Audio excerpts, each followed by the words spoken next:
Berbeda dengan Harun Masiku, PDIP menjamin Sekretaris Jenderal atau Sekjen Hasto Kristianto akan taat hukum. Pernyataan itu disampaikan Ketua DPP PDIP Roni Talapesi dalam konferensi pers yang digelar di DPP PDIP Jakarta pada Selasa 24 Desember seperti dimuat tribunnews.com. Roni mengatakan PDIP saat ini meyakini betul bahwa proses hukum Hasto Kristianto penuh dengan muatan politis.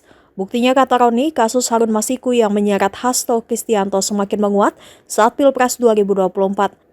Sementara Harun Masiku sudah menjadi tersangka sejak Januari 2020.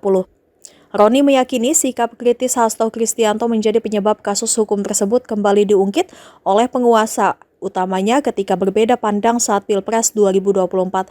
Terlebih, kata Roni, saat itu Hasto cukup lantang mengkritik keputusan Mahkamah Konstitusi atau MK yang memuluskan jalan putra sulung Presiden ke-7 Joko Widodo atau Jokowi menjadi Wakil Presiden RI. Namun demikian, kata Roni Talapesi, PDIP menjamin Hasto akan mengikuti proses hukum.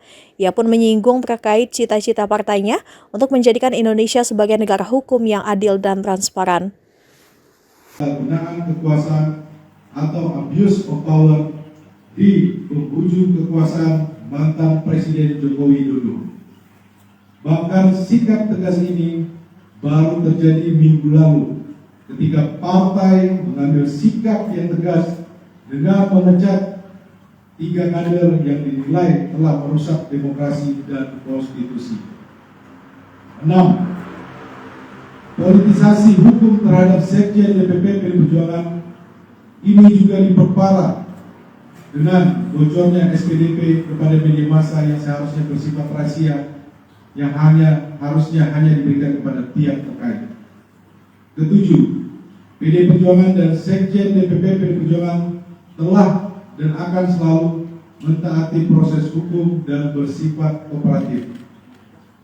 Ke-8, PDI Perjuangan lahir dari cita-cita besar membawa Republik ini berjalan di atas rel demokrasi dengan prinsip negara hukum yang adil dan transparan.